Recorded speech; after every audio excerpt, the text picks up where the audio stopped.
you. Welcome to the last part of this little InkTober series, where you can watch me draw while I read you a story. Again, there will be a no-talking version of this video later, if you prefer to just listen to the sketching and inking sounds.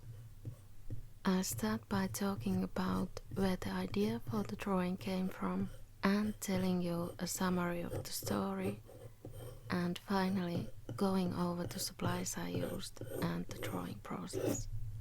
There'll be timestamps below if you want to skip to a specific part. So, the topic of this Inktober sketch is the Bride of Frankenstein. Now, I read Mary Shelley's Frankenstein a few years ago, or actually listened to the audiobook. I didn't have time to reread it for this video, unfortunately, but the memory I have from reading it the first time is that I was expecting it to be a horror book, which it kind of is, but it just made me feel sad. The story was more sad than anything else.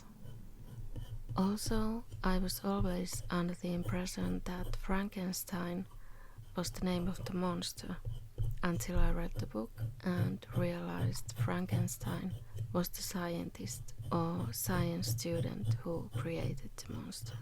It's the same with the name of the movie, Bride of Frankenstein. It's not really about the Bride of Frankenstein, right? It's about the Bride of Frankenstein's monster. It's kind of confusing, but from now on, when I mention Frankenstein, I'm talking about the scientist, not the monster. But let's move on to the summary of the story now.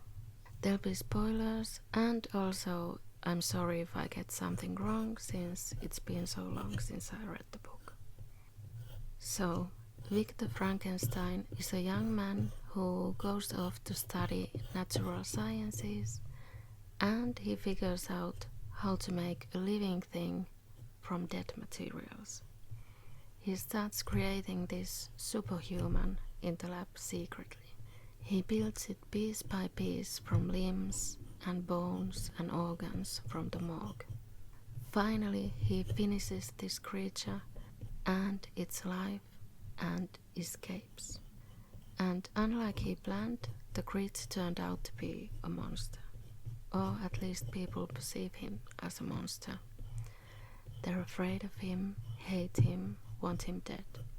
So the creature, Frankenstein's monster, has to hide from people and he's lonely. He asks Frankenstein to make him a mate, someone like him, someone who would accept him and not be afraid of him or see him as a monster. And then he wouldn't bother Frankenstein or anyone else ever again. And he threatens Frankenstein's wife if he won't make the female creature. Frankenstein feels like he has no choice but to make a bride for the monster. But before she's finished, Frankenstein destroys her because he doesn't want to make another monster. His conscience can't take it. So the monster fulfills his threat and kills Frankenstein's bride. Frankenstein then sets out to hunt down the monster, and eventually they both die in the process. As I said, it was a sad book. So, in the original book from 1818, Frankenstein never actually finishes creating the bride for the monster. But there is a movie from 1930s called The Bride of Frankenstein, where this female monster is actually finished. I haven't seen this movie, but since the bride was the actual topic of this art, let's mention that too. In that version, the scientist Frankenstein's wife is kidnapped, and to get her back, he must create the monster bride. She comes to life, and Frankenstein's monster sees her for the first time and asks if they can be friends. But the monster bride screams and rejects him.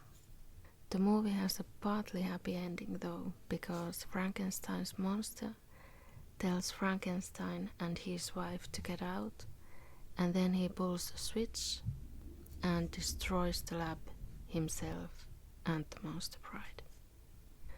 Okay, that was the story, and now let's move on to the sketch. I again made a couple of rough sketches first, and I drew the final drawing on watercolor paper. In the two previous Inktober drawings, I used a coffin and a diamond shape in the background to frame the image, and this time I went for a circle. A circle is handy as a background because you can always find some circular object of the right size to use as a guide for sketching a symmetric circle. Although after inking the sketch it wasn't that symmetrical anymore. So I started with the circle and sketched a portrait of the monster bride inside it in a kind of a half profile. She of course has the iconic white stripe in her hair, and she's still partly wrapped in bandages. I also gave her a scar on her neck, showing that she's been sewn up from different body parts, although it might also look like a necklace. And I gave her a lightning earring, referring to her coming alive by the strike of a lightning. I started inking with Micron pens and then filling in the circle with black acrylic ink and a brush. I left the white stripe between the background and the bride to make her stand out from the black fill. I used a dip pen for the curly hair and the bandages and diluted the ink to create grey shading on her face, hair and dress. Micron pens and acrylic ink are both waterproof, so you can paint over them just fine. And all my supplies will be listed below if you're curious about any of them. Prints and other merch of all the 3 spooky Inktober drawings are up in my Redbubble shop. If you'd like to color my line art of ethnic girl portraits and patterns, I also have coloring calendars for 2019 up in my Etsy shop, along with other printable coloring pages. I'll link to those on the video or below. If you like this video, check out my channel because I do make both art tutorials and tips videos as well as ASMR art videos like this. And there's a new video every week. This was part 3 of my ASMR Inktober series, so you can watch parts 1 and 2 if you'd like to hear more spooky stories. Okay, I'll talk to you again next week, and now I leave you with the drawing sounds and the rest of the video.